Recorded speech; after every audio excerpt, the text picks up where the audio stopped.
We should be live. YouTube is mildly terrifying because you're clicking go live in a web interface on a website, and I can't really tell if it's happened or not. So if you're in chat, say hi. Yo. Yeah, so what are we going to do this stream?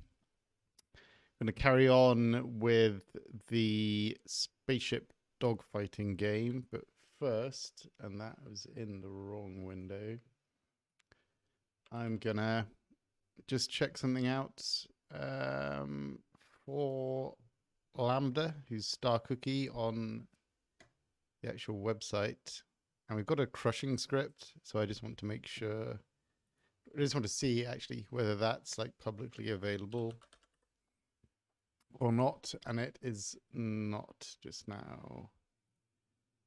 So I will just let him know it's not public yet.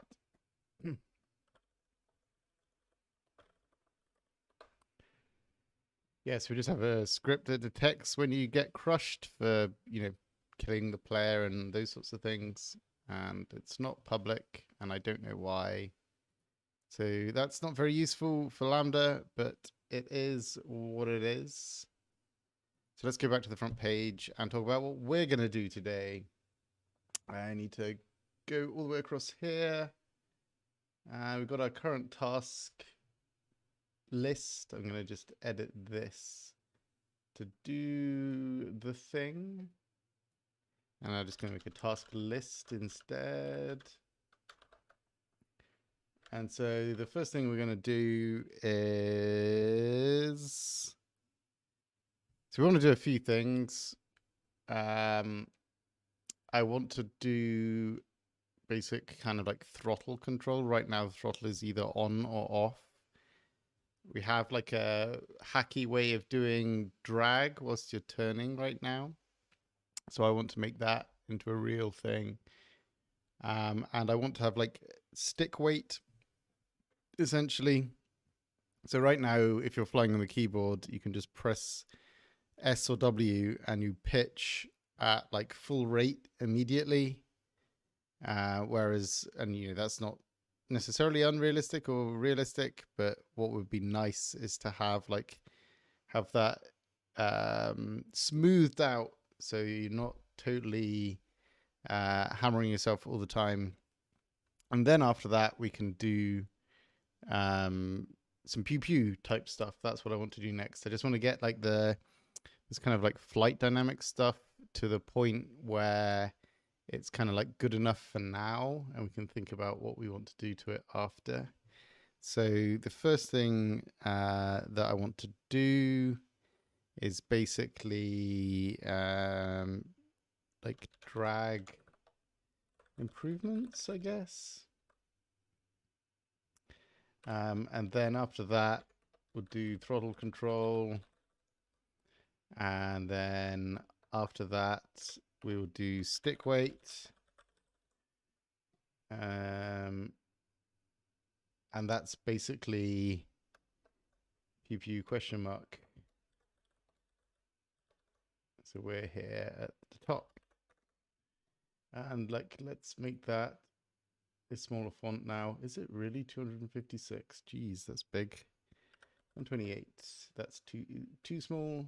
Somebody weigh in on size of that on their screen if you can. PEWPEW.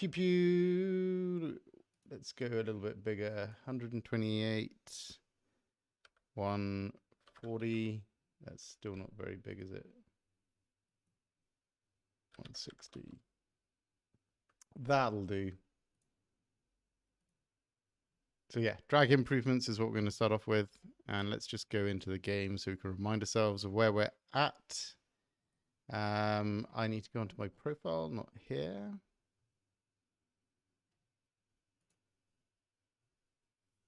So this game is just on the public site, and you can get to it, remix with it, and play it as well.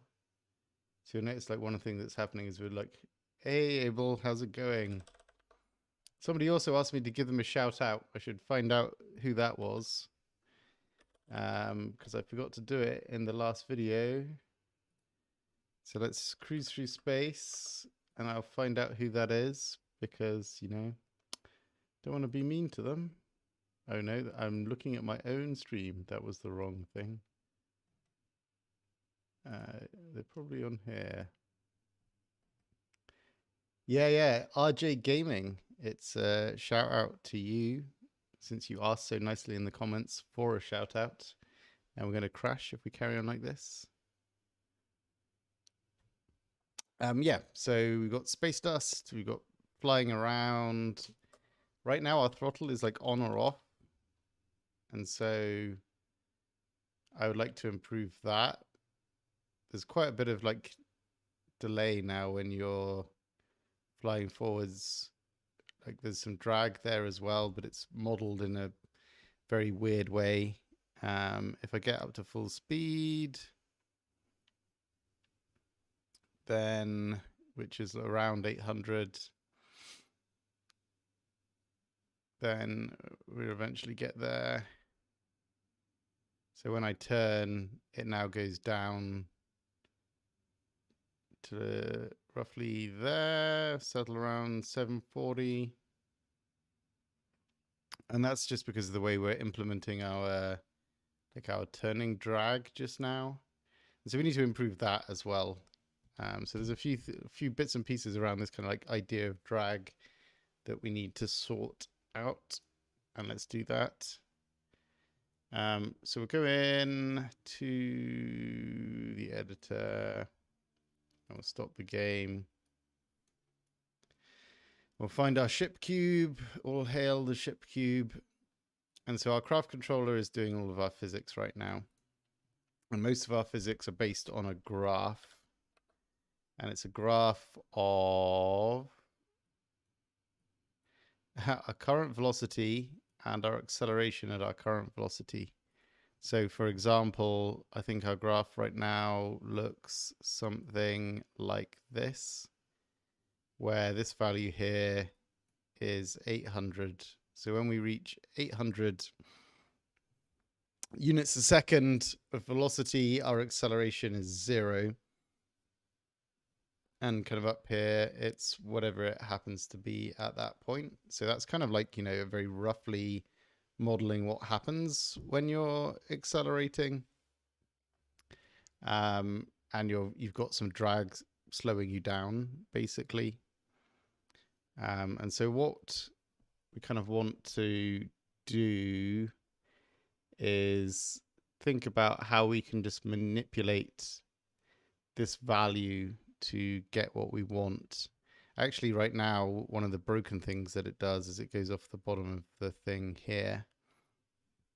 And I don't want it to do that anymore. And it does that because what we do right now, say we're going like 200, what it'll do for the turning logic is actually just pretend we've got a little bit of extra velocity and instead look up kind of like down here, maybe like 220. And so when we're at 800 and we're turning, it'll look up and it'll find like a negative acceleration. And that will give us like some push back the way. And I think a better way of doing that, if we just draw a smaller graph, is instead of looking up the way, is just taking the value. Whoops, let's get rid of that end there. That is not the rubber. So when we get to this end here, rather than like looking ahead of it, we can just basically lower our acceleration by some percentage or some amount. So our graph is lower and we'll go negative at the end. And I think that's much more like preferable as a way of doing this like turning drag as it would be for the other way around. The other thing is that when we're decelerating, we're actually just inverting this graph. So our deceleration graph looks something like this. It was probably actually quite vertical at that point. But our deceleration graph looks something like this, essentially. So In fact, I've drawn that backwards, so ignore me. It looks more from the perspective of the graph we're evaluating if it's lined up. So actually, no, it did look like that. It's just that we're going from this end to that end. So ignore me again. I'm confusing myself. Whoops, that's not red. So yeah, it looks something like this. So when we're at like 800, we have the most drag, and then we get less and less drag as we get slower and slower and slower.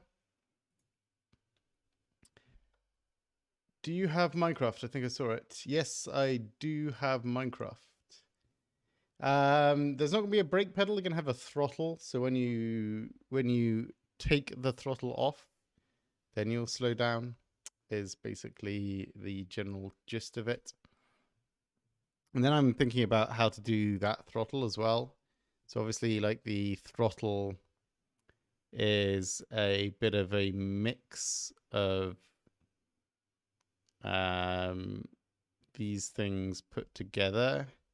So we could have it decrease by like a percentage amount in here as well, on top of the steering one. And that could be pretty cool, because it'll naturally, like, as you get lower and lower and lower, you'll end up like with more of the graph under the thing, and it will like reach a new maximum speed and so on. And then the question is, yeah, we just need to use the inverse graph when we have zero throttle, so that we actually like slow down and stop. At least that would be the idea of it. How well that works out, we will see. One other thing I had as an idea is like actually having, and what we might do eventually is have a separate graph like this one for drag. I don't actually need to draw it. And then we can like mix these two graphs together. What that then gives us is essentially like this graph modulated with this graph on top of it. And because we have them separately, then we can define those curves separately, and we end up with like, okay, well, we've got like 10% of our throttle acceleration graph, and then obviously like this graph is then just static for drag. And we could even like we could even just apply the percentage amount to here. But I think ultimately it results in the same kind of thing happening, maybe with more nuance to it. So I want to start off with the simple version first. And so that's what we're going to try out. And so the first thing we need is actually to have a throttle, which is really going to be very straightforward right now. So our throttle can either be 1 or -1 right now. And what we're actually going to do is make that 1 or 0. So if we're pressing the button, the throttle is 1. If we press let go of the button, the throttle is 0. We have like just a set turning drag velocity that we're increasing our speed by. We do not want that anymore, but we will get rid of that. We'll get rid of that now, and we'll re-implement what we actually want. So we need to do turning drag. And so what we're doing is, if our throttle is greater than 0, then we're evaluating. Ooh, we lost our speed. Probably want to get that back. Okay, it's just this speed. Because we got rid of that for reasons. So just putting that back. So if our throttle is greater than 0, we evaluate our acceleration curve. Otherwise, we evaluate the inverse acceleration curve for our deceleration, which is fine. Like, that's kind of what we want still for this right now. We can just use the opposite of this curve didn't feel broken, so I think that was okay. So this is our acceleration curve here, and we just want to get rid of this last value in it. The stairs and grass from Escape the Aliens suffocates you. Do you mean that they like grab hold of you and you fall into them? Because yeah, we know about that. We have some changes coming that will help alleviate that. And so just looking at this graph, one of the things is that we have a flat bit. And if we're going to reduce our graph by some percentage amount, and we have a flat bit, that means that once we go below whatever, we'll get rid of that. Then, well, it probably won't, because this is like our maximum value as well. It's just not as interesting, I would say. So I'm just going to have it gradually taper going across there. It probably won't be actually that noticeable. The other thing I found when I was playing about with this with other people is that the pitch was pretty harsh with these values, like 70 degrees a second. Felt like quite a lot when you saw people in third person spinning around. You mean the leaf blocks, not the grass. Okay, I think I know what you mean. And yeah, and so we have all of this stuff going on, and now we have a flat graph. And so what we were doing for drag previously was just essentially taking so what we want to know is what like the maximum value in this graph is, because the maximum value in this graph is basically what we can use to like work out, okay, we want to take off like 10% of the speed from whatever we evaluate. So we'll have to get like the kind of like max value in there to find out which one of those things it is. So we can just do max y in here, and that's going to return a number. And that's just going to go through every single point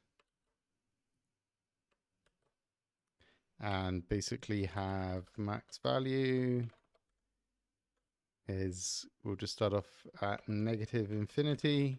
This could be a completely negative graph.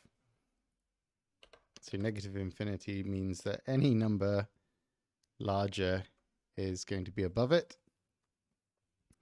And now we're going to go through every single point and basically just look at the value at that point on the y-axis. And so the value is this dot points I dot y. And we can fold this actually together as well, because we can say that max equals the maximum of the point dot y and our current value for max. So we're just going to scroll through every single point and find the largest y value, and then we're going to return max out at the end. And so that means we can, adjust this curve on the fly if we wanted, and still be able to find out what the maximum y value is. And so we can go in here and we can say in here that we want the maximum acceleration. And that is this dot acceleration evaluator max y, which is cool. That now every frame we're finding out what the maximum acceleration actually is. And what we want to do with that maximum acceleration is, well, we have up here a value for turning drag velocity. And that's not really what we want to do anymore. We want to make that like a percentage or multiplier. And if we say it is 0.05, so 5%, So what we can do is start adding this thing back in. So we got if stick.y mathab stick.y, which is what we were doing before, is greater than 0. Sticky, it's a stick. Then we can say like our actual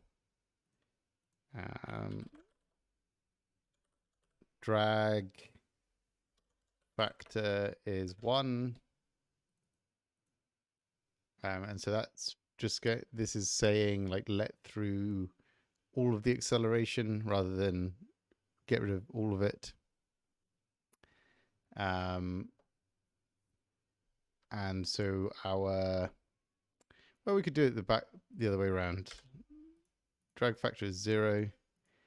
And so our, if we're moving, a drag factor adds on however much we want from this, the drag multiplier.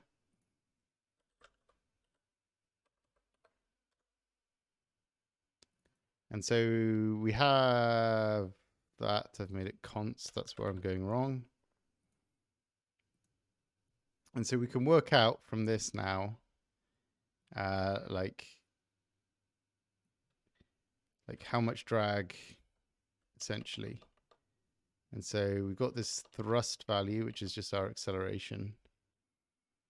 And so we want to then apply draggy factors. Whoops. So we want to apply the drag factor. And so we have our maximum acceleration and our thrust is our current acceleration. And so what we want to do is work out like, okay, max acceleration, what's 5% of that?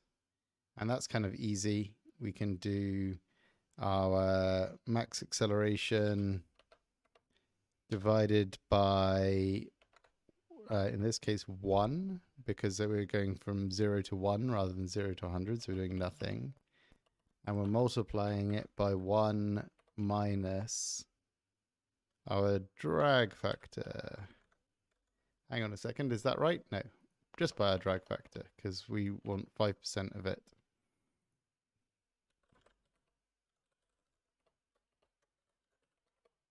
So our actual drag is this, and so we actually need to make our thrust adjustable. So our thrust minus equals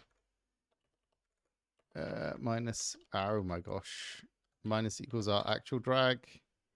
And so what this means is that when we're at, and because that comment doesn't really say anything anymore, we can get rid of it. You made a plushie by the help of Voxelius. Yeah, so I was in hospital this time last year, and Voxelius made me an Escape the Aliens plushie because of that, which was very kind of him. And yeah, quite lovely.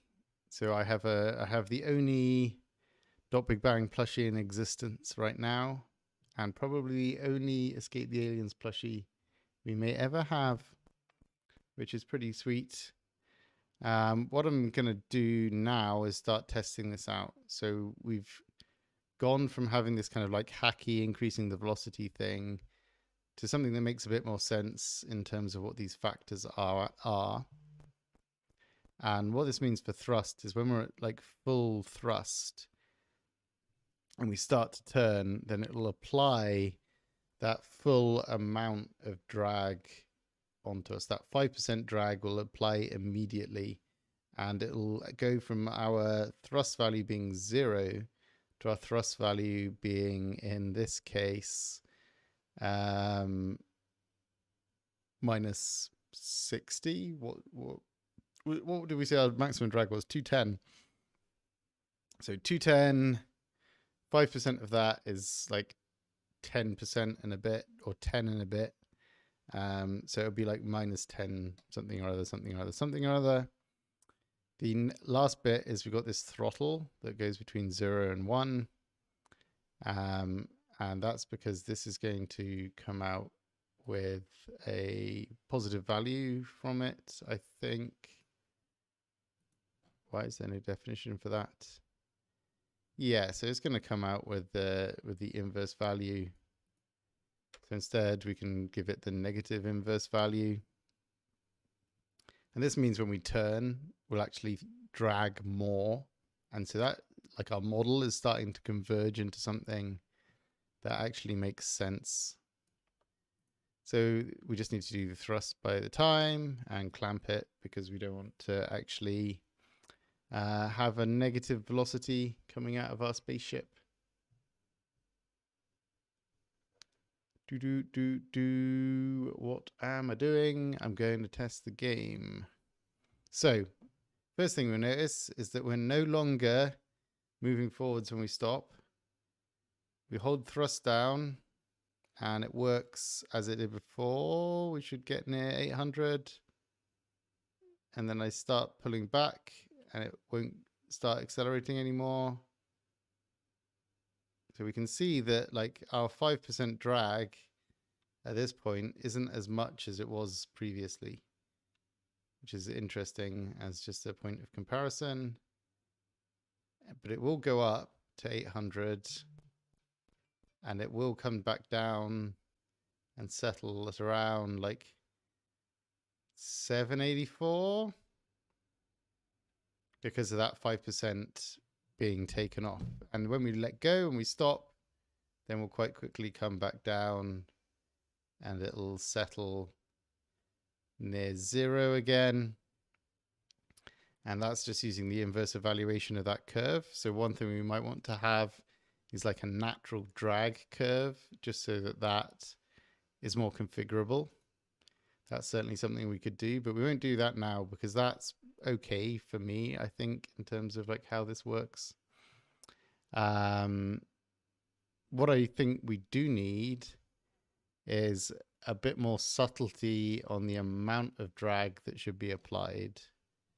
So, for example, with our pitch evaluation, we know that our maximum pitch rate is 90 degrees a second. What if we let our drag amount from turning be defined in a similar sort of way? So we'll have like our pitch rate in degrees a second on the x-axis and then like percentage of drag on the y. What if the game was called Space Dogs and all the pilots were dogs? That would be amazing if I was a dog. Let me show you something. The game name I most want to steal is a game I made called Void Dogs for Game Boy some Game Boy Jam, GB Jam 5, so ages ago now, quite a long time ago, I made this game called Void Dogs. That's quite a cool name. Doesn't actually feature dogs. You want to play it on dogfighting, but you also don't want to be cancelled. That is playing it safe, John. Playing it safe. I'm not sure we need to play it safe. No. Yeah, I think we need to come up with a better name than Space Dogfighting Prototype. Can be SDP. That's good. Or something along those lines. But what the hell was I doing? Yeah, like pitch, like turning drag. That's what I was doing. So the cool thing about having just a thing that evaluates a graph is it's like super easy just to make a new graph. So turning drag evaluator. And we said we wanted this in degrees. So like, I mean, this could be global to everything. We don't necessarily need to define this per ship. Let's line everything up nicely because, you know, I like doing that. Why are you not recognizing where to go? Tabs. Yeah, so our maximum from what we've got set so far is 90. Our minimum is obviously 0. And you know, I think the curve we want to have is similar to this one. So at, I don't know, 30 degrees. So if we have 0 drag at no movement at 30 degrees a second, we want 0.015. Up here we want 0. We had it on 0.05, and that gave us 80, like 780 is our thing. So if we're at 90, we have like 0.8 maybe. In here, we could do this at 60, just so it's even intervals. 0.015 to 0.018. So if we make this 0.04, that might look slightly like what we would like to happen. And so we can save that and add this into our calculation.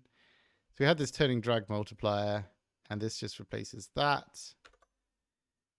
Turning drag evaluator.evaluate for, ooh, interesting, pitch rate.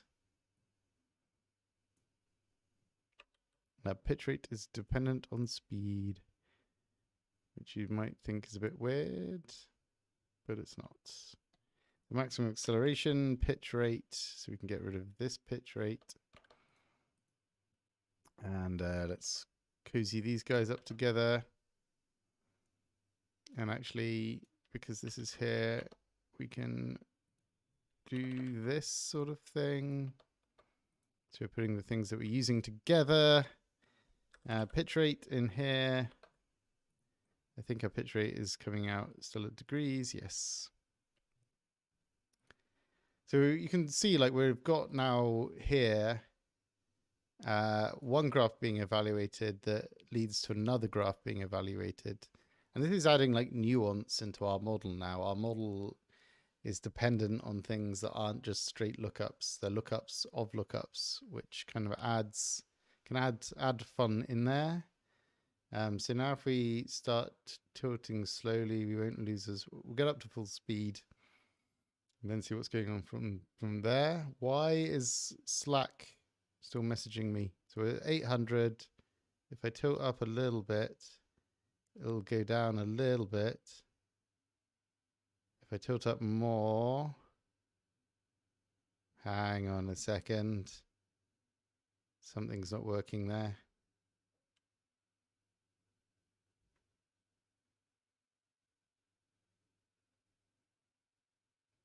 Did I screw something up? I feel like I must have done either that or like my values are super conservative. Save game. So let's quickly check through this. Pitch rate, turning drag evaluator, evaluate based on the pitch rate. And we do our max acceleration by a drag factor. So we can log out our actual drag.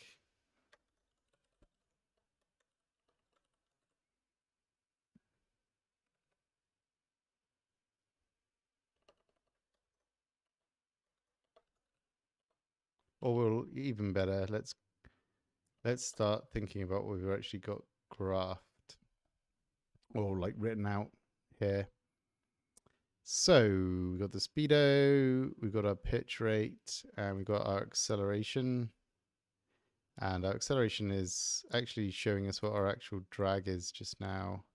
No, it's showing us what our acceleration is. So if we look in here, it's going to go up to 0.8 at most. So maybe it is like it's getting to 70. So maybe we're just like lucky that these things kind of like coincide. Let's be heavy-handed and like really extreme and just like see that that's doing what we expect to happen. So we should get really slowed down now when we start to turn.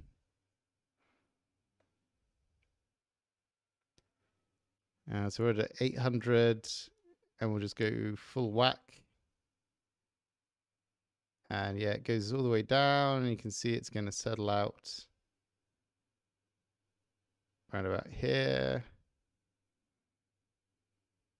So actually, it's not that extreme in the scheme of things, which is quite interesting. And then we accelerate back up again. Ooh, if we roll, why does it go so? What is it? Do the same thing if we roll? Oh, I think it's because we're just pitching a little bit. Like you don't even, like you can just squeeze a little bit in and it goes angry. So I think that just shows like at the extreme, we want that thing. And you can see it goes very large when we start accelerating.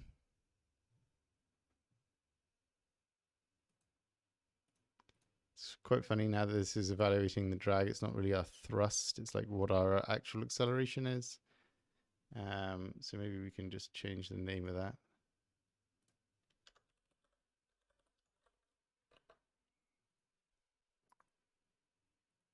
So it is doing the right thing. Just my values were wonky. So 0.015 at 60. Let's say 0.1 and then 90. We could even do one in between. 60 and 90. 60 plus 15 is 75. And this could be like, so we could do this 0.08. This could be 0.3, 0.2. So it has like a steeper ending to it, basically. So I would quite like, ooh, we're flying in space. Where did you go? Homeworld. So we'll fly back over here. And the text is over the top of each other. But that is coming up to 800 now. And so if we do a little bit,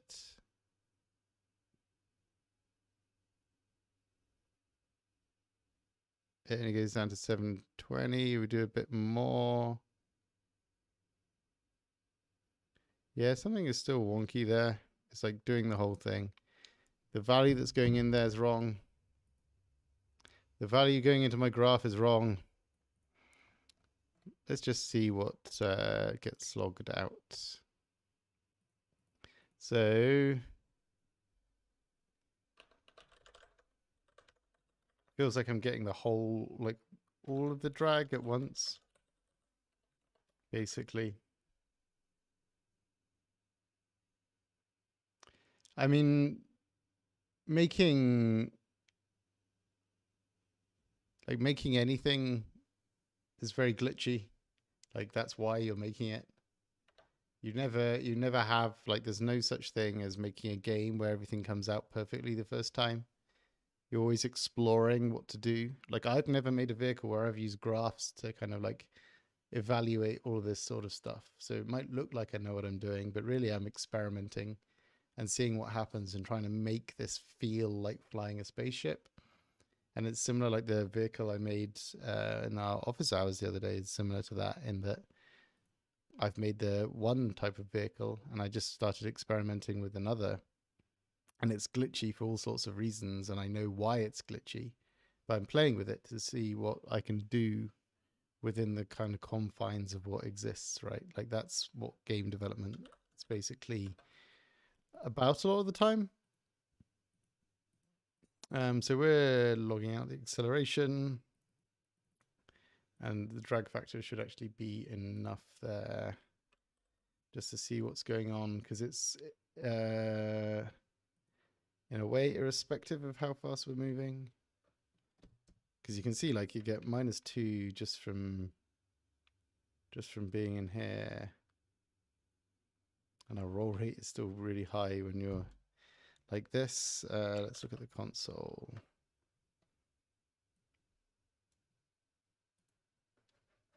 So you can see we're logging out stuff at 1,000,000 miles an hour. So the drag factor is 0.01, so 1% drag basically. So maybe it is working right. So 0.04. And then it's quite quickly. So like the smallest amount I can get is like 1.8. Because it's like right up 73, 75 pitch rate. Okay, yeah, that's what I'm not doing. That's why it feels broken. So the thing I'm not doing when I evaluate the drag factor is I'm not modulating it by how much of the stick is done, is pulled back, right? So I want like the abs value of the stick as a thing.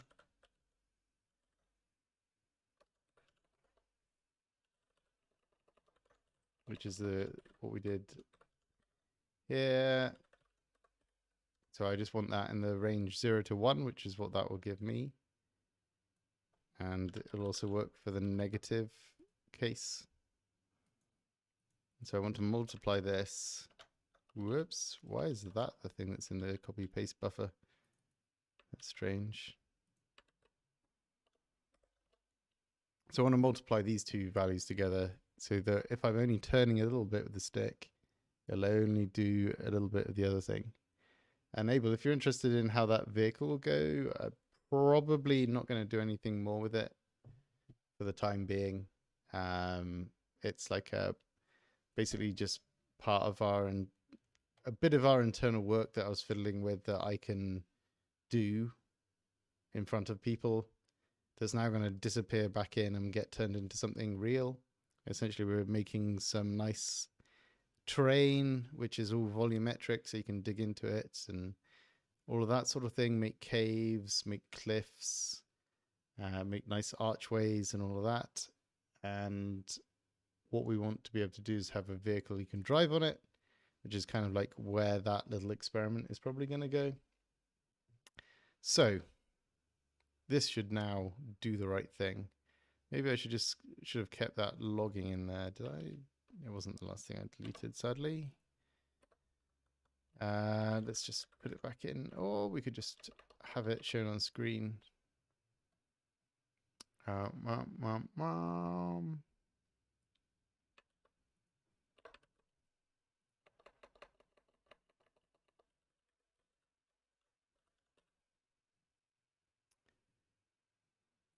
A lot of copy and pasting.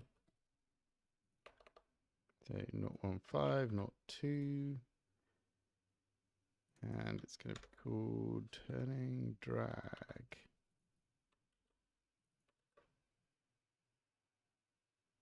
And yeah.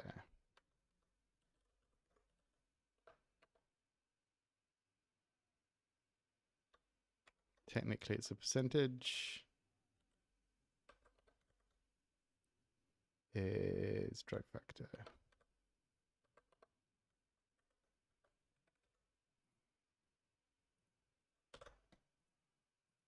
So now top value will be the turning drag.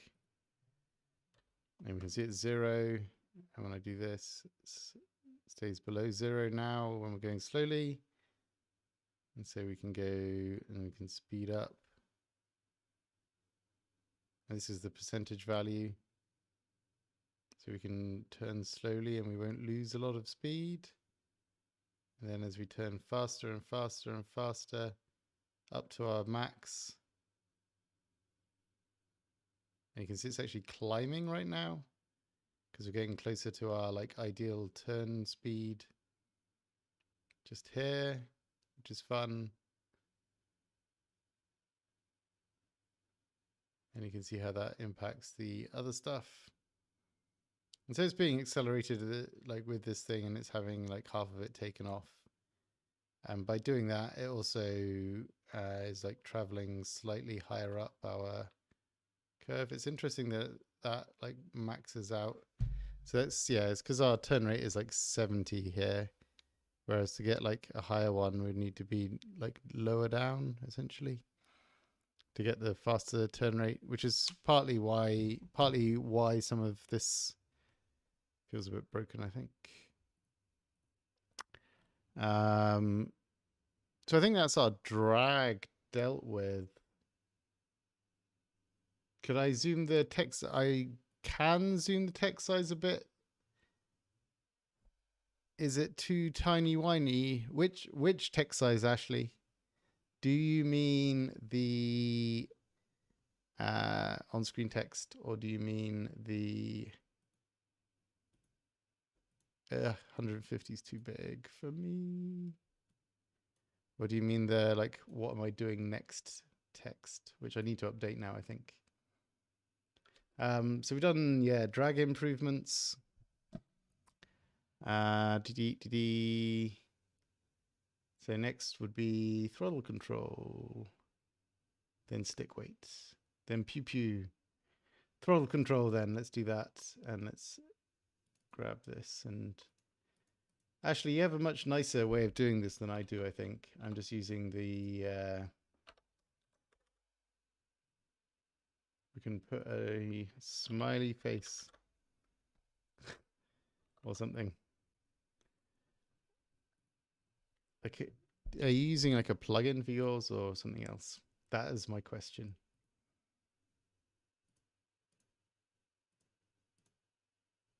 In the editor. Cool. Yep. Text size is bigger in the editor now.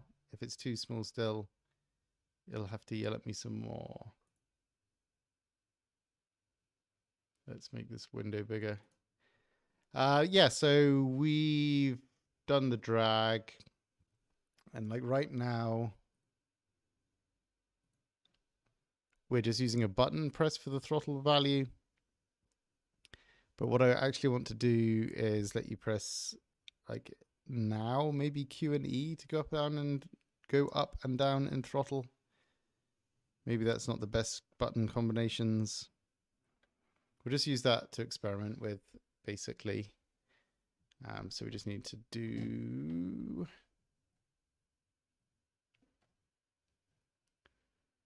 some tracking of things. And yeah, this dot private last Q.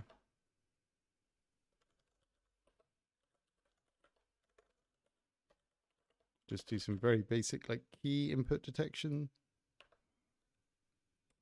And so the way our API works right now, we'll keep that throttle in there.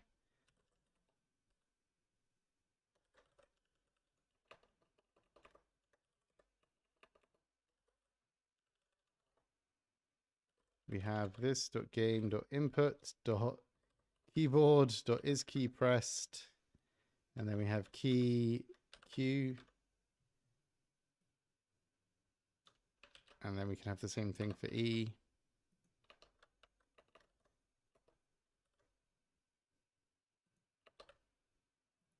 And essentially, what we want to do is detect the frames when Q and E are pressed on.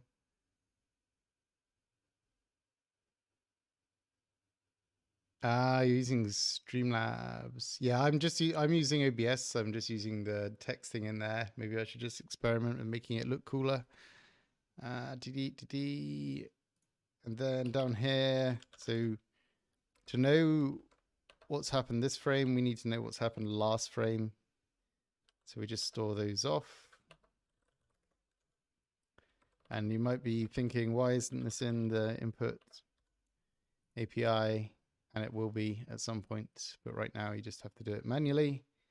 And so we can say like Q came down this frame if Q was pressed and it wasn't pressed last frame. And E was down this frame if E was pressed and it wasn't pressed last frame as well.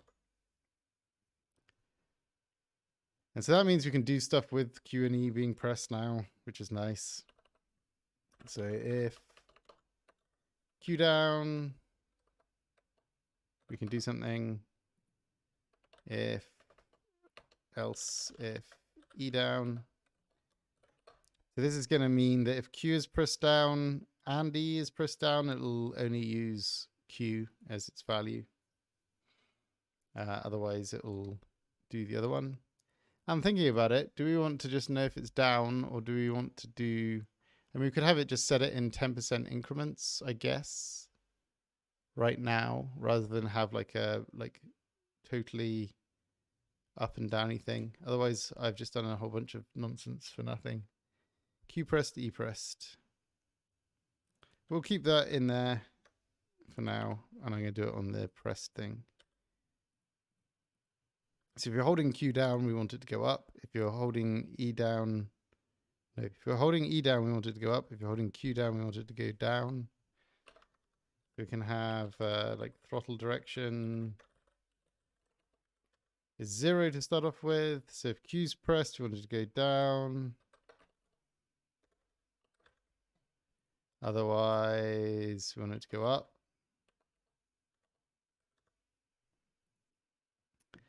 So we could make that into a ternary, like one of these, but I think that would be more confusing than it would help.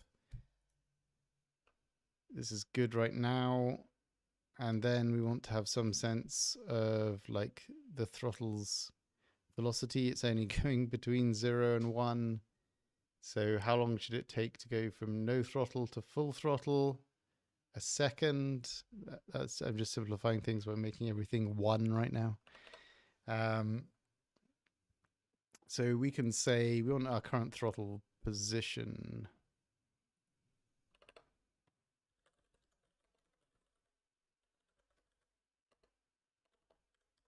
So it starts at 0. And so, yeah. So our current throttle position is now going to be added to throttle direction multiplied by this dot game dot frame time. So as you hold the throttle down, it'll go up. As you hold it up, no, as you hold it E, it will go up. And it'll take 1 second to go from 0 to 1. As you hold Q, it will go down, and it'll take 1 second to go from 1 to 0. And then we just need to make sure that throttle stays in that gap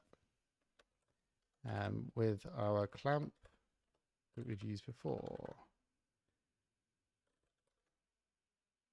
We've got the throttle, the minimum is 0 and the maximum is 1.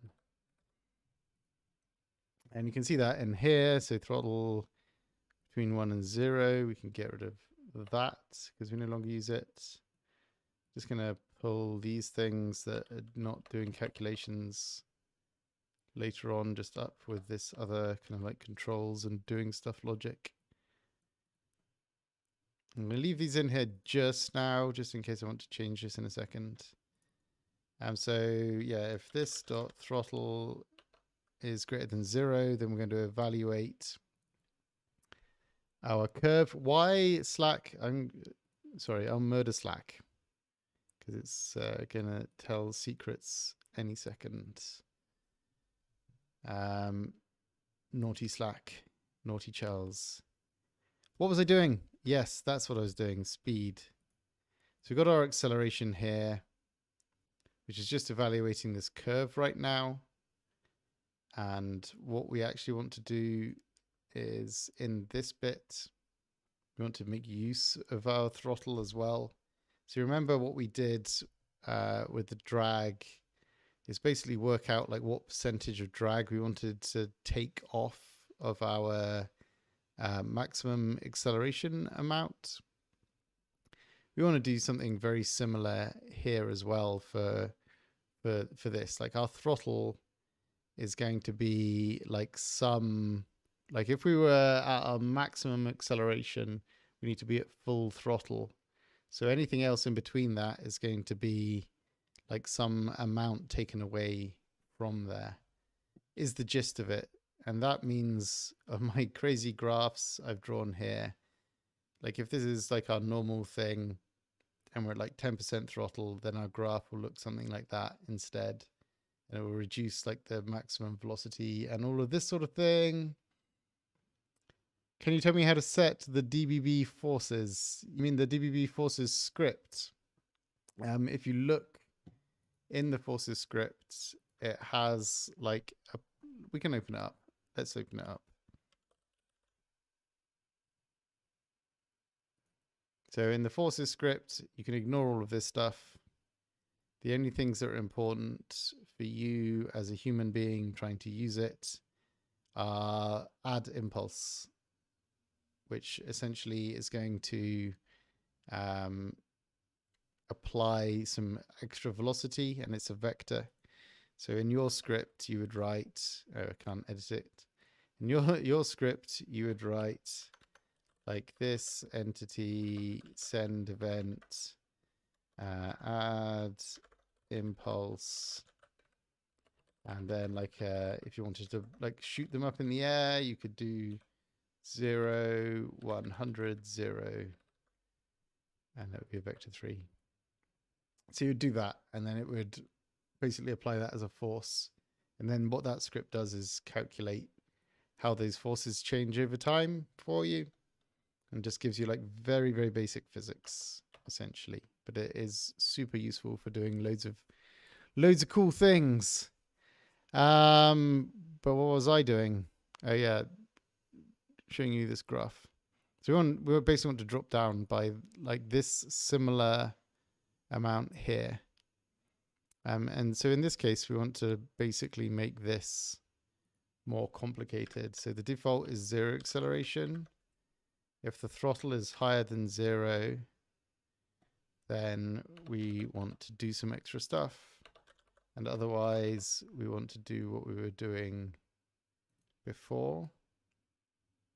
And this is for the decay, deceleration, drag that's just slowing us down.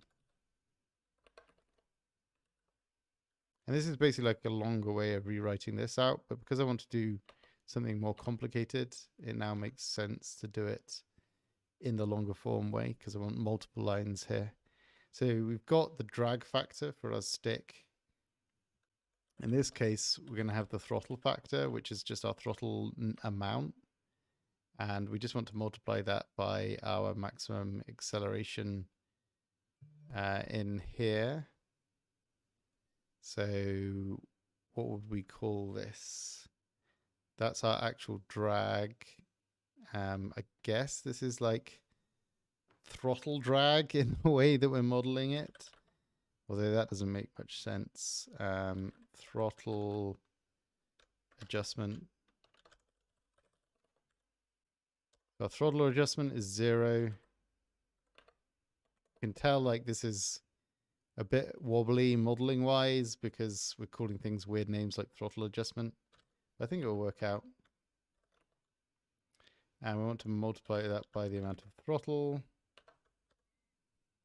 And so here what we can do is apply this to our actual drag amount, because we're just basically doing this thing here where we're working out like our drag factor is going to come out as positive,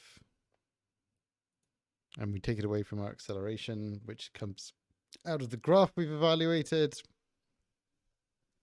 So we're going to have acceleration minus equals actual drag plus what do we call it? Throttle adjustment. And this will be done first before the minus sign, I hope. Though it should all just balance out, I guess. No. Yes. No.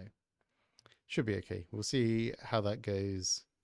So the only other thing I want to do, so this means that like when our throttle is 0, we get no throttle adjustment out. When our throttle is, I've taken out the acceleration side of things in here. So I need to add that back in.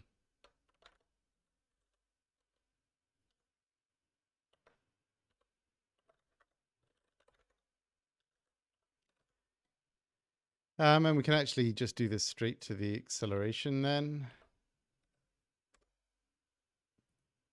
And then this can be applied. It doesn't need to mix up the drag in with the acceleration. We don't actually need this throttle adjustment anymore. Yay, simpler.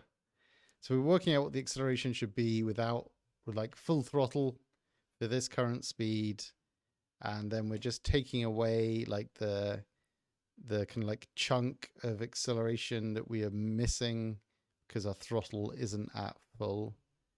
And are we doing that in actual fact? Because throttle, when throttle is 1, yeah, so when the throttle is 1, we want to take away nothing. And when the throttle is 0, we want to take away everything. So we need to reverse the meaning of throttle, because the throttle will be 1, we want it full open, we don't want to have any acceleration removed. So there we go. That's the right way around. You messed up your gravity, something. I messed up my gravity, that was the problem. And what was the name of the script that moves the player? It's called DBB character movement. And that works independently of the forces script to an extent. Okay, does any of this work? Because we've just been going for a while without testing anything out. The last thing I'm going to do is add another bit of UI on there. And this, I'm going to like move over onto the other side of the screen, I think. Current throttle.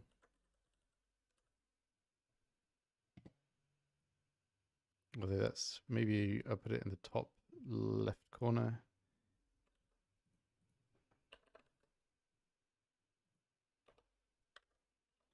.9, so it's like we're nice and high.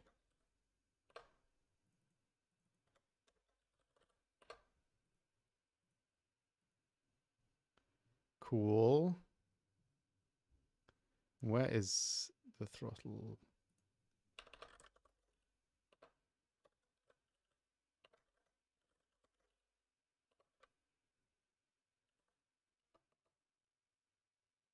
Well, I can't remember what it is. Fixed, something fixed, too fixed.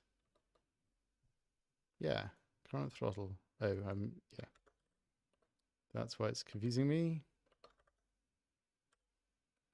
So we just want that as, no. Current throttle multiplied by, oh my gosh.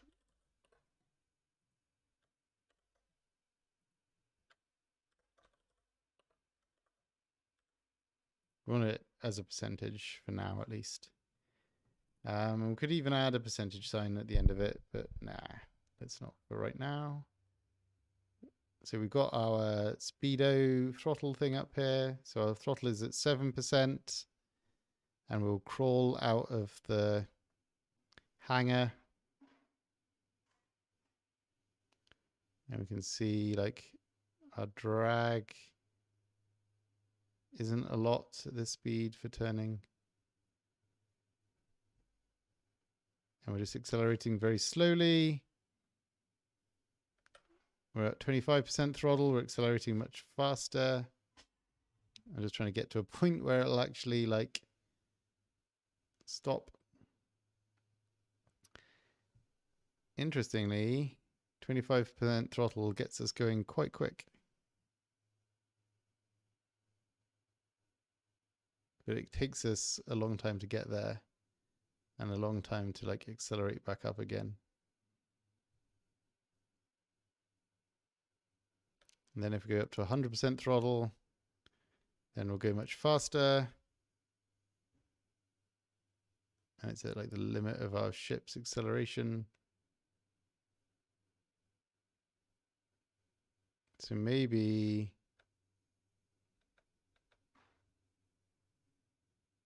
now it's going to slow us down.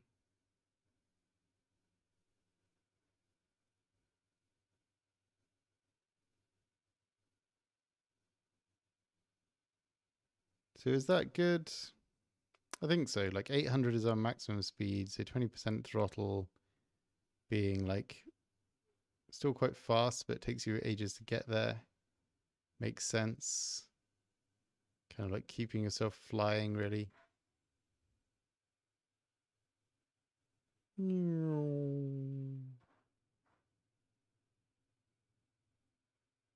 That's quite entertaining.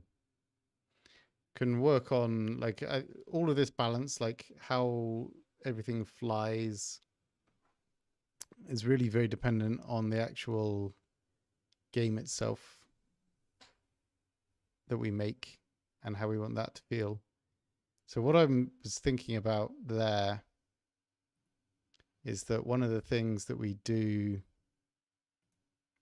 is, where's my graph? So all we're doing is lowering this graph, and that means that, like, you know, just for example, we have this very long flat piece. So when we're in the 20% value, like 20% value of like the full thing is only like here. And so for the longest period of time when we're accelerating, because this is like fairly flat, having a low throttle value means that we're still getting like basically 80% of our acceleration. And it's not until we start getting into this part of it that it keeps like going down. The particles are looking better. That is excellent, because I haven't done anything to change them whatsoever. Oh, John, did you see the thing last time? That is that's maybe the thing for it. Yeah, and so that feels okay right now. And so maybe the nuance here is that like we adjust the curve somehow, right? Like what we're doing right now is just lowering the curve, but maybe lowering the curve has like more impact as you get further along this kind of like graph. So we're going down like to the 20% point, but going down to the 20% point has more impact once you are like this bit comes down as well, or something along those lines, to kind of like really emphasize that 20% is not a lot of throttle. But I think you kind of do get that. Like if we play again and like try and get it up to roughly 20%, you can see that you accelerate pretty slowly versus like full power. So I think it feels like 20% to me. And we can go to 0 throttle. And that cuts down nicely. Yeah, I'm happy. So where are we at? It's 2:10. I can hear the builders tramping upstairs. And there's going to be noise all of a sudden in a second. So the next thing I want to just fiddle with briefly is that pitch rate, because it's a bit quick. And we'll take this out as well, because I definitely don't need that now. This is just that is this key down detection that I hastily added and then regretted. So this is actually getting quite complicated now in terms of like what it does, but it's not doing any maths. Like there's no physics going on here. It's just looking up values on a graph that I've made, essentially, or 3 graphs that I've made. Yeah, PEWPEW, stick weight first, John. You've always got to, you know, eat your vegetables before you go further. And the main thing is like, I think like 20 degrees is fine here. But I think this should be lower, sorry. So like 50 max.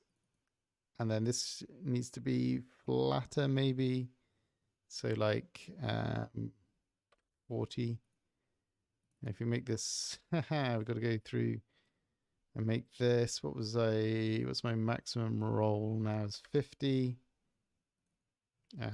Let's, for the sake of argument, make that 40, and this can be 15 and 30. Maybe that should be 45.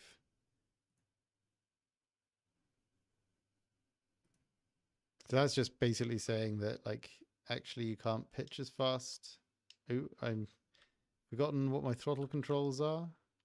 So now you're pitching a bit slower, basically, which isn't bad.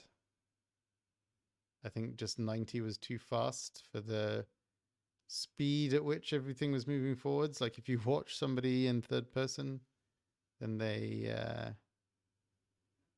were going around quite quickly. It also makes things a bit like smoother for trying wild stunts. That was pretty cool. Yeah, and so now we can set our throttle back down, coast to a stop. And it's all pretty good. That was fun. Nuance engaged. Right now, roll rate is not affected by how fast you're going. And I don't know what the roll rate currently is set as. 90. It kind of feels okay. I don't know if that's weird or not to have like slower pitch than roll. Like maybe we just have like a like roll evaluator in here as well.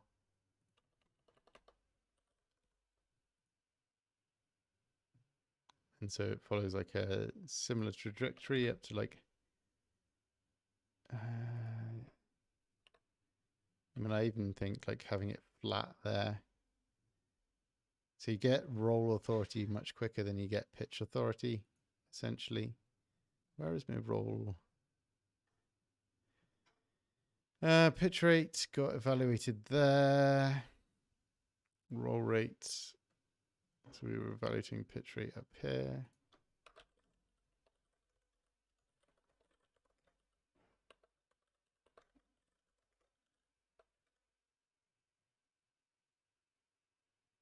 And we can take that out. So we're just doing the same thing for roll as we're doing for pitch, basically. And then I can take both of these out, and I can take this max speed out, and I can take this thrust out, and I can take this out. So really, like, where did max speed get? That's interesting. How did that ever work?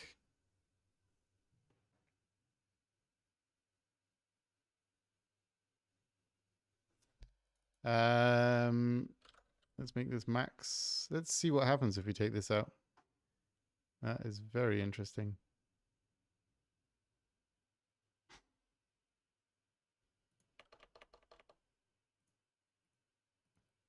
Is it just pure fluke that any of this worked at all? Hope not. Oh, yeah, full throttle, please.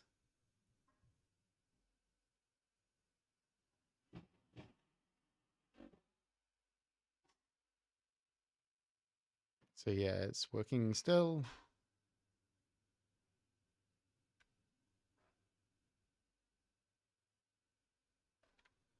Perfect.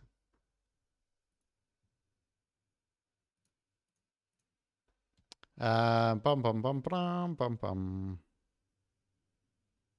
And this also means with the drag now as well that you actually come back closer to that, like if like 600 was the, we make it like 700. Ooh, no, let's not just change things wildly.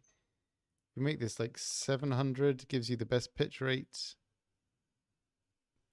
Then you'll get quite a bit closer to that just by the drag. Yeah, well, I mean, like, the more we work on it, the more nuanced the controls get in this, then it really improves that feeling, like that ability for people to fly, right? Like the thing that doesn't work when you're just doing the like non-nuanced version is you have like instant thrust, you have instant turning, you have all of that sort of stuff going on. And what you actually need to make things controllable is a bit of momentum to them and a bit of sense of like weight and heaviness and like that you're actually controlling something as opposed to like a speck of dust flying around. People are pretty bad at flying specks of dust. If you've ever tried to fly like a quadcopter, racing drone kind of thing. They are really finicky to even do the basics of like hovering with, let alone flying around. And it's partly because they have such a huge power to weight ratio. And so you just like lean on the throttle and it disappears at like the speed of light. So it takes a lot of like practice to get good at flying them. Whereas with this now, everything is getting more and more damped down and sort of, you know, improving that side of things. So we've got our stick, and this is going to now, rather than be like the value that we're going to use immediately, it's going to be our target value. And so we're always going to be like moving towards a target value. So we need to keep hold of a like current stick, which is a vector 2. And then what we're getting out here is actually like our target stick. So we want to go from where our current stick is to our target stick. And this is now going to be this .current stick. And this means that we can add weight into our stick changing position. And we're going to do this a really basic way to start off with, as with everything else. So we're just going to have like a stick speed, like a maximum speed that it can move at. And the stick is just going from 0 to 1. So we're really talking about like, okay, how many seconds should it take the stick for it to go that full distance? And like 1 second would be really ponderous. So maybe like 0.3 seconds. And this is going to be super important for people that are playing it on the keyboard as well.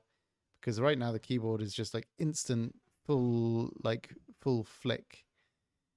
Whereas I'm doing most of the testing here on a gamepad, so I'm able to like do like ever so slight movements or like slighter movements and get a lot more accuracy that way.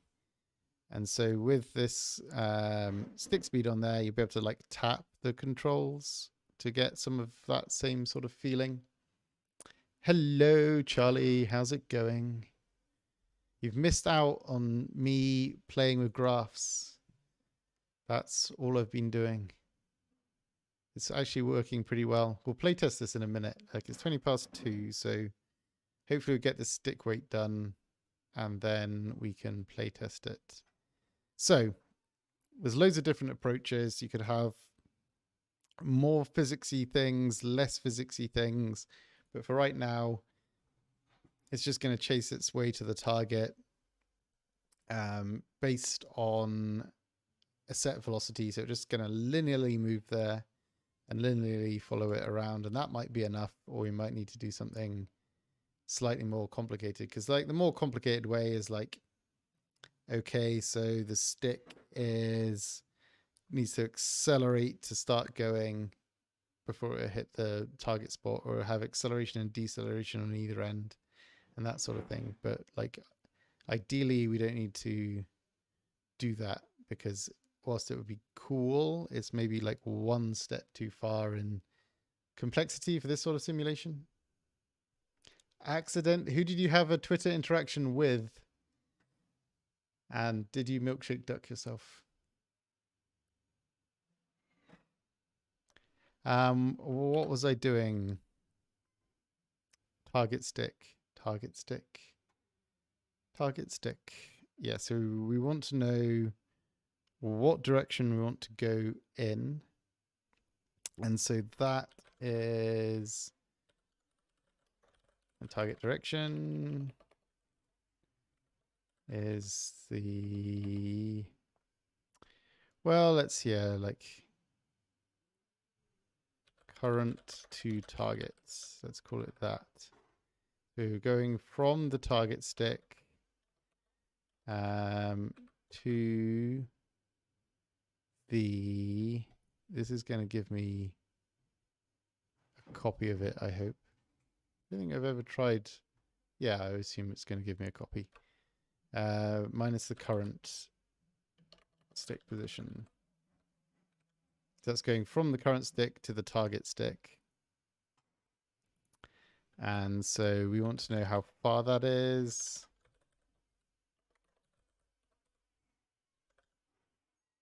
We could have just done that. We also need to know the direction, length, and direction.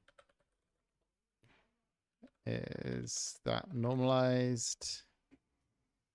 So we're only using no extra things. That's kind of good.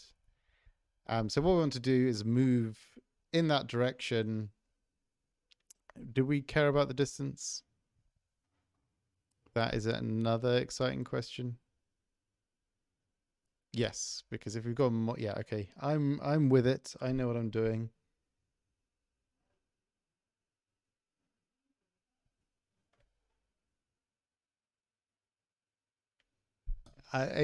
People are probably kind of busy just now, but people might be able to help you. What the heck was I doing? Yes, direction, distance, direction. I want to know how far we would go in this frame. So like frame distance is the max of, no, the min of distance and this dot stick velocity. Where is my stick velocity? Speed, stick speed, multiplied by this dot game dot frame time. So all we're doing is like, how far does the stick move this frame? If that is bigger than the distance to the target, then we will just return the distance to the target because that's as far as we want to actually move. And so we know that we just need to add this frame distance then onto the current position in the direction that this is going to go in. And then it will work as if by magic. So we've got the direction. We want to multiply it by the frame distance. And then we want the current stick to add on the direction, basically. And we should add some comments in here now to let everybody know what the hell is going on in all of this sort of stuff, because it's got kind of complicated now. Does it work? Yes, but it doesn't. Maybe it does. Wow, that's... How much time did I put in there? Oh, I know. So that's really sluggish. That's hilariously sluggish. Because I made it stick speed is 0.3 as opposed to something more sensible, like it takes a third. I was saying like it would take a third of a second, but it's the stick speed. So for it to take a third of a second, it has to be going like 3 stick lengths every second, which is what that value actually represents. So I'm an idiot. Ashley's going to jump in and help you. Go, Ashley. So yeah, now we have like slightly more sluggish controls. And you can actually feel that on the thing as well. So we can accelerate. Does that make it easier to fly on this? Yes, quite a bit, I would say.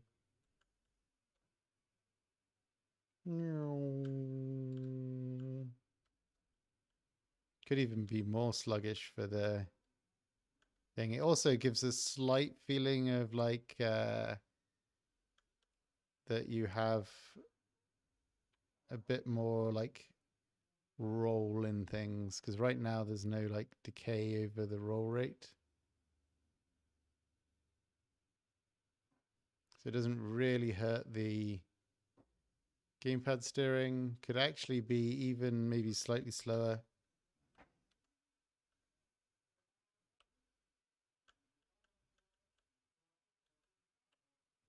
Let's experiment with that value just quickly. Yeah, so it's 3, so let's make it 2. See what that feels like. I think that feels nicer on there.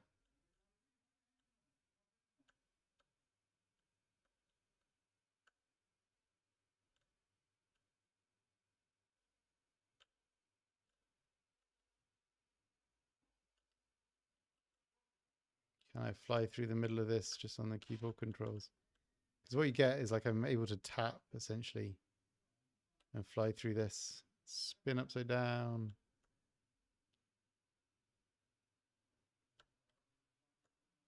Yeah, that feels much nicer on the keyboard.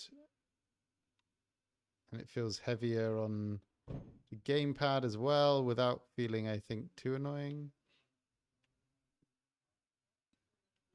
And that's also another point that, like, of comparison. So, like, this might be like the fighter setting. I don't really know just now if it makes sense for that, but yeah, if this is a like general purpose fighter in this game, then maybe this is good. And then, you know, you might have something that's even more cumbersome for like a bomber or something like that. So it feels like it has even more weight to actually start to get it to turn. Basically keeps that inertia. But yeah, considering we're not really doing much in the way of maths there, that feels pretty good. Let's save it.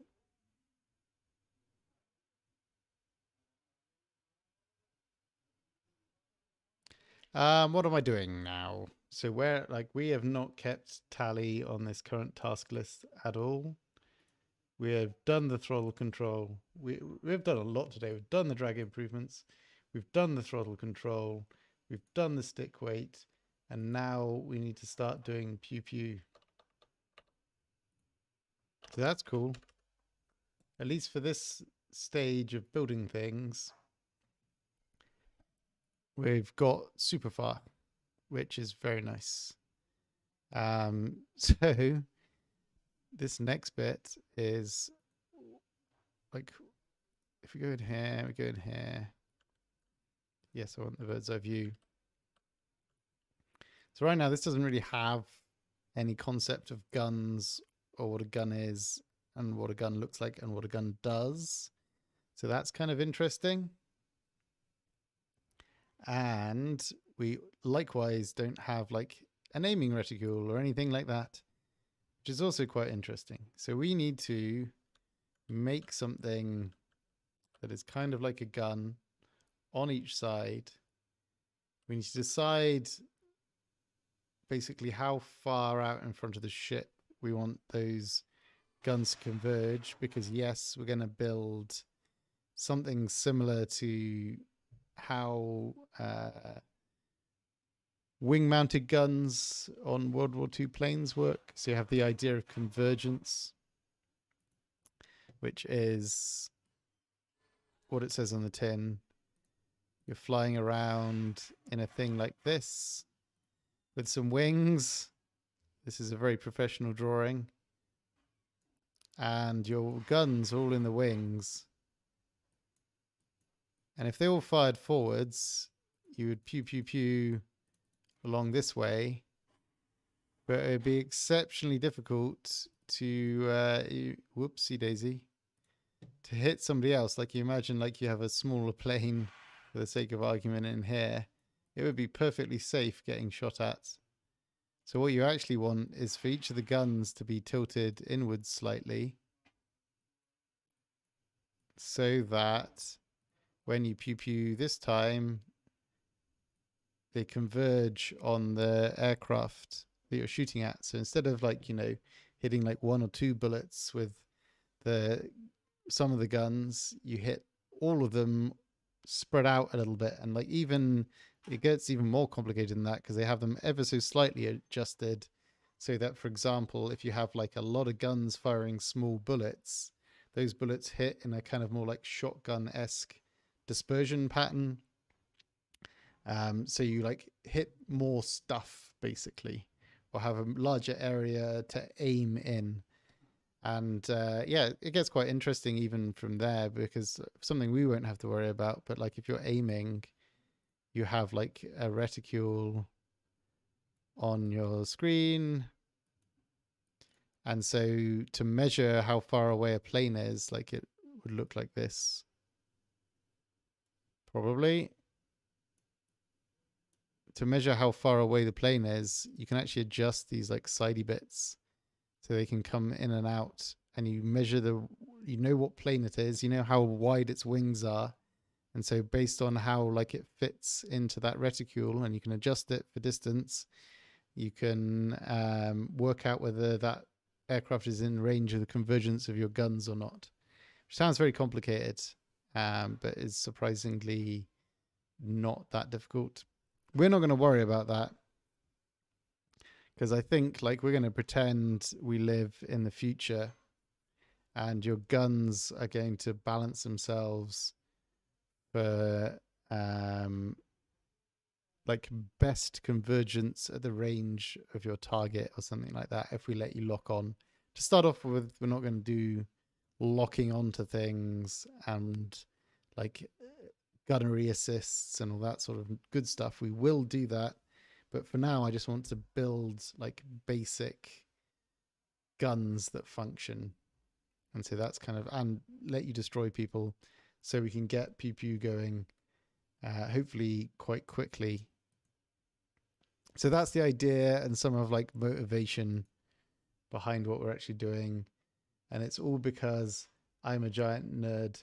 Why don't they stick the guns in the nose? I actually do stick the guns in the nose as well, John. Like the German like 109s actually have like a huge advantage over a lot of the Allied planes in that they do put the guns in the nose. And so you don't have to worry about convergence, although you still have the same trajectory things you would have shooting like a normal gun at that point. So there's still some like, you know, knowing where the bullet will go in relation to how far you're away is. But I'm so good at flying the ship now. I am so good at flying the ship now, Charlie, but that's not just me being good at it.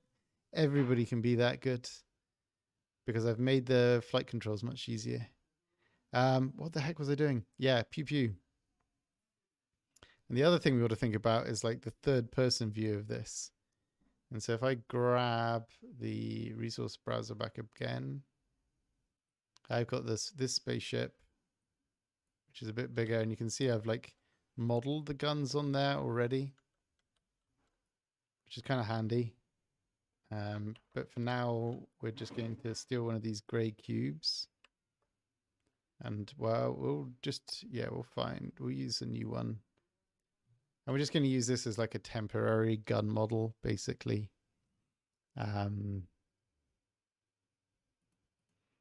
So we want to scale it up. I'm going to cheat and do that in our secret editor, which isn't secret. You just press F3 to get this. Because I want to make it, why is it -100? Oh, position, not scale. So I want to make it like 30 long. How long is 30? Pretty long. And like 3 and 3. Just like a long fat thing, basically, so that we can jam it into our field of view somewhat. And then we can move it over here, move it up a bit, and just see where it is. And this is less for doing anything sensible. I'm going to like programmatically point this in the right direction. So I'm just going to put one of these on either side. Let's parent it to the player ship.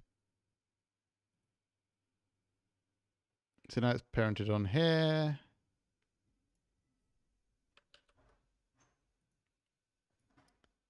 And I just want to see in here.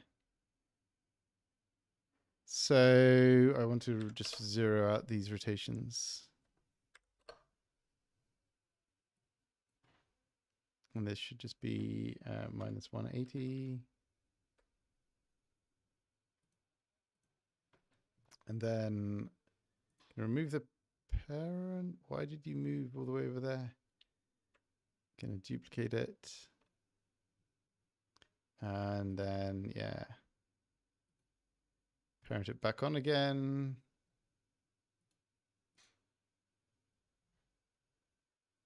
And this is its local position. So 0, 0, 0. And I want this to be 30 over, maybe 40 over. And 30 forward, 60 forward, 50 forward.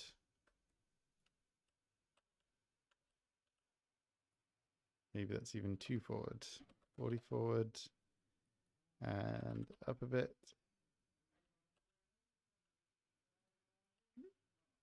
And then I can get this one and we'll just look at this. I don't want to grab, I'm trying to grab this. What? There we go. 40, 10, 40. And if I grab the other one, this is like why this new editor is so handy. Then we can do 10, 40, and minus 40. And that just puts these two like either side of the front. I don't think they'll be visible from here, but we can worry about that a little bit later. These are basically where the where I'm just going to generate the lasers from, and I want to be able to just have something visual there for me to see them, essentially. Yeah, like, I mean, I like this Grey Box ship, but it really gets on my nerves versus the prettier one that I made. But it'll do for now. It's so funny that we're flying around an orange cube. Yeah, we'll save this quickly. And then we can just call these, I don't really want to, like, left gun, right gun. And then in here, we'll just add a new script.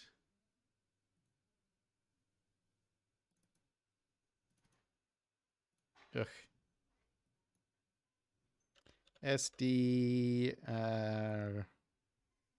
PEWPEW. Weapon systems, because we're feeling posh. So we want left gun.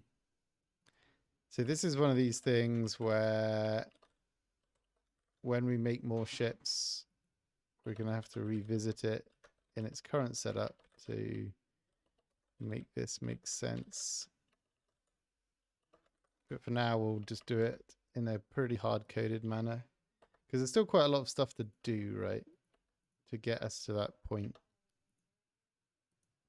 So we've got the left gun and we've got the right gun. And then essentially, we want like a rate of fire or like fire interval. What's a good fire interval? 0.1 seconds. Projectile.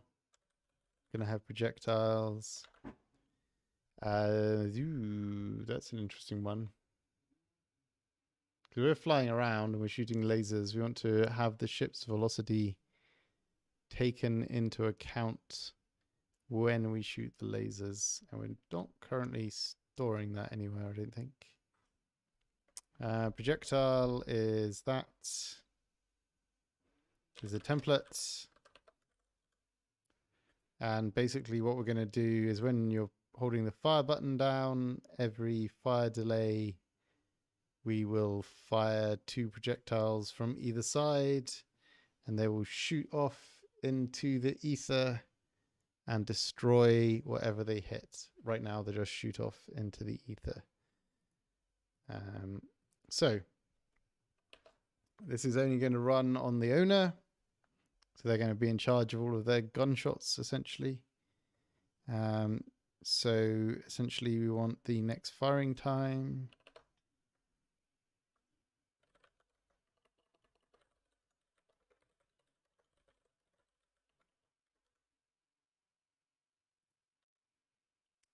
And what key? Action 1 was B. B, yeah. If not, this dot game dot input dot controls dot action 1, we return. If this dot next firing time is greater than current time, we also return. Otherwise, we'll set the next firing time to be the current time plus the fire delay. And then we'll spawn in a projectile. So new projectile equals this dot game dot add entity from template, this dot projectile. We'll get it, and we'll ignore the fact that it's thingy. We're going to network it. And we'll network its transform. And we'll do it at the left gun dot world transform.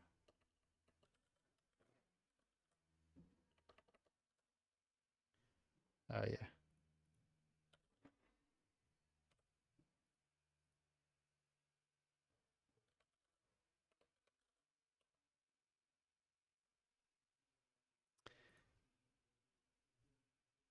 So we'll do that for now.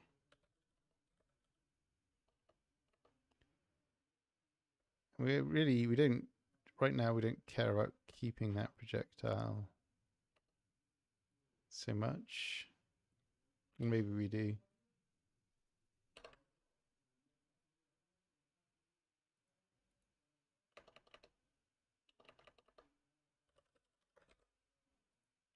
This is just spawning those projectiles at the wings, at the guns. Every 0.1 seconds, we'll spawn a projectile at the guns. We don't have a projectile defined right now. So let's do red cubes. And all a red cube is going to do... this is going to come out backwards, I know it right now. Then it can have the rotation, so basically what we want is like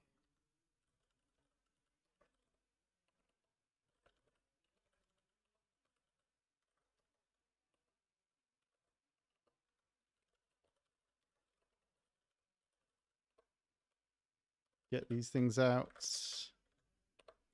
So left gun, right gun. So we don't need to do all of this. Left gun, right gun. In the future, we might have configurable number of guns. That would be fun. World transform dot rotation.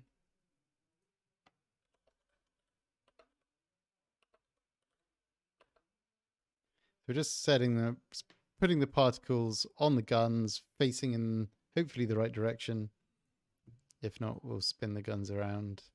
And we're gonna like just loose them into orbit. But in order for that to make sense, like our gun has to be able to, like our projectile needs to do something. Do we not have a thing called move forward? That would be very frustrating. There's lots of move forwards. That movement forward. Thank you, Charlie. 40 seems quite slow. 1,000, that's more like it. So will we pew pew if we do this? Not if we don't make it into a template. We won't. We're going to call it SD gun projectile. It's not the most exciting thing. It's going to work though. For the moment, no collision. And we should call it projectile as well, because, you know, red cube, there's too many things called red cube already. Right. So let's get the everything set up. So we've got the weapon system here. Left gun needs to be left, not leg. Left gun, right gun needs to be right gun. Fire delay is 0.1. Projectile is our gun projectile. Save the game. Ooh, the other thing that we need to do, now that I've thought about it, let's get that template back. My templates, please. Get that template back and just make sure that this has the net tag on it, because we want it to be networked properly.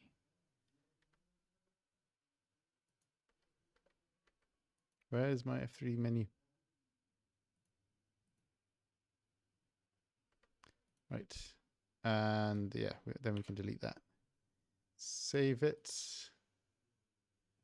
And try shooting stuff. Will it work? Or will it be a horrific failure? It's a horrific failure. I don't think it is a horrific failure. I just think that they all went out backwards. Yes.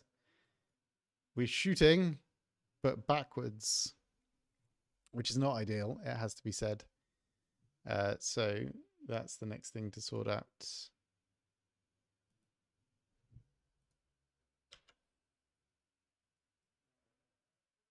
Where? Oh, it's down in here. So when we were doing this, the thing that I noticed is this was minus 180. So if we make it 0, then they'll face in the right direction. Magic.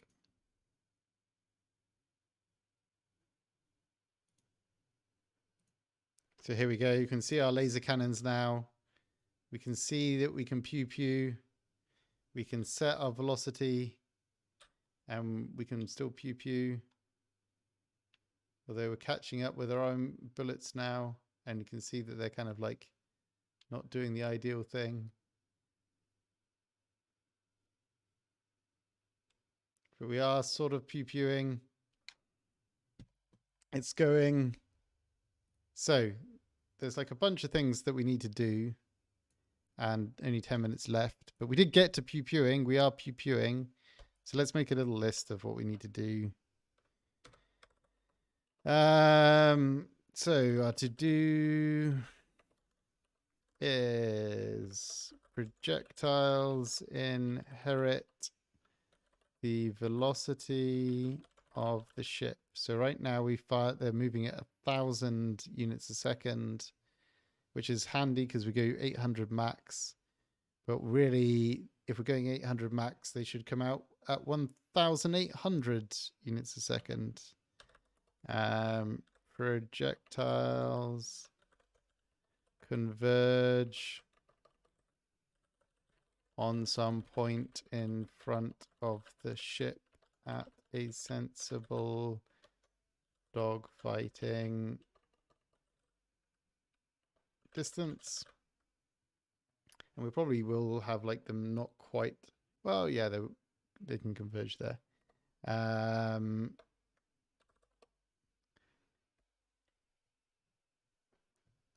this should be configurable. And then they obviously need to do projectile collision detection, and then damage, etc. So that's what we'll do next time, is start working on this. What we'll do right now is just turn this into a multiplayer session and fly around together, which is always the best thing to do.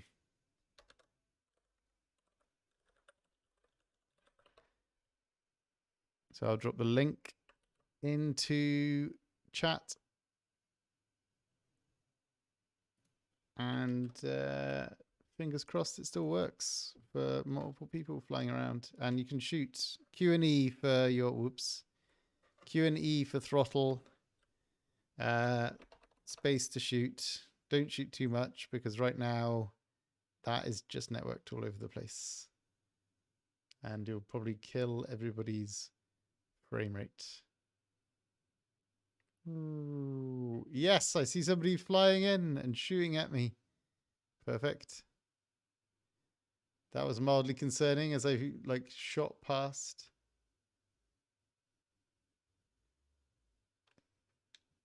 I love the way like my instructions, don't shoot too much. You're just spawning loads of entities that never get destroyed.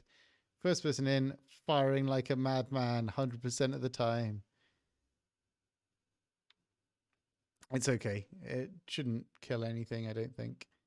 It does. It will end up eventually at some point making the rendering quite heavy. Here's somebody.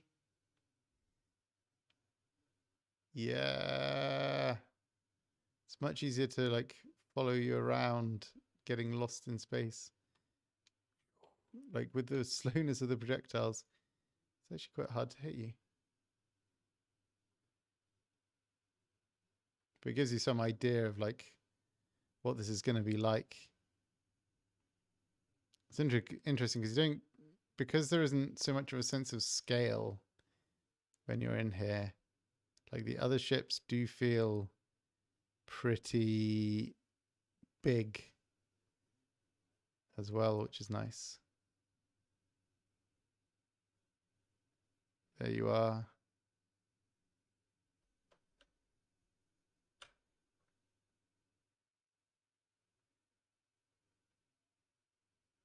Whoever you are, you have a terrible connection.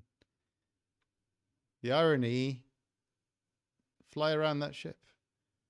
Fly around that ship.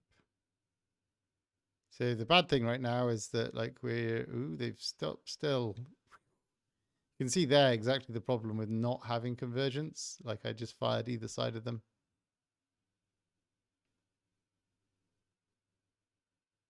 Needs epic sound effects as well. Yeah, this is cool. Ha! I just saw you fly in that thing and out the other side.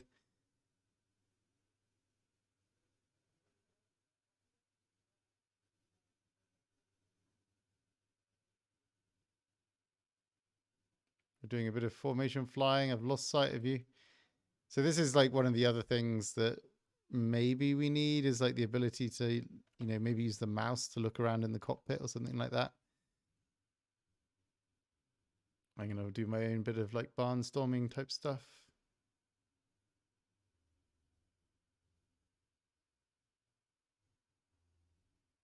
Oh yeah, there's like 3 people over here.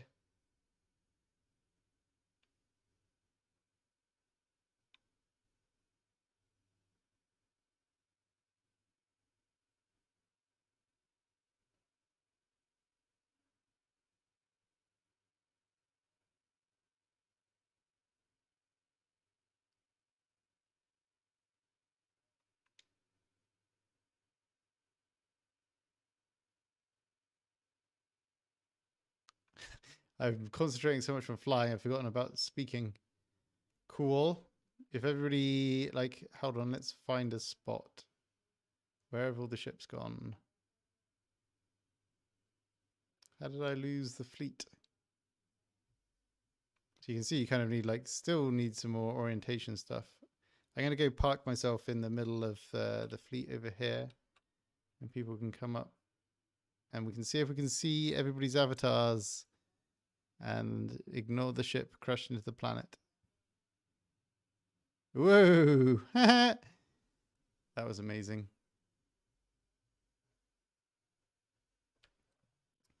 Let's see if we can find people in the flycam. That's my view of my ship, and everybody else looks like that. Who is in this ship down here? This ship has Comet Rain in it. And this ship is me, I think. Oh no, this ship is Jordan. Hi, Jordan. It was you pew-pewing like a madman. I remember seeing Doodle fly past. Let's see what other... Who else do we have in here? We have... That's Comet Rain, I think. No, who's this? Who are you flying off into infinity? Come back, giraffe-headed person. It's quite hard to tell. I guess I could actually look at their name. What is it? Doodle123. Hi, Doodle123. Welcome to the party. Also, I could just do the list players button, which now does not want to work for me. There we go. Yeah, Doodle123, Jordan, Comment Rain. Thank you for hanging out for this stream. Ah, there you are. Hi, Jordan. This really, really screws up the name thing. I love that view. So, like, am I like you're quite pushed back into the seat where you're sat? So maybe I need to move the characters forwards. Something has got offset somewhere. Am I the same way for you? It's super fun. Like given that we just like hammered this together pretty roughly. What is this? This is like the third or fourth stream. So like this is 8 hours of work. So basically, if it was actually physically possible to do a full day's work doing this, then this is a full day's work worth of work to get to this point, which is so close, inches away from actually being able to shoot each other.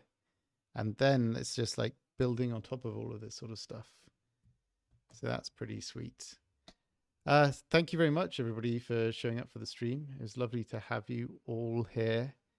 Next week, we will be continuing with the PEWPEW, which is same time, 1 p.m. UTC 0. I'll put up another scheduled stream for it so you can get notifications and all those sorts of things. If you're here, you've probably already done it, but hitting subscribe and the bell will let you know whenever we do anything, which is obviously awesome because Big Bang is the best game making platform on the whole interwebs and possibly the world. No lie. And yeah, and we'll do this again next time. Thank you very much for turning out.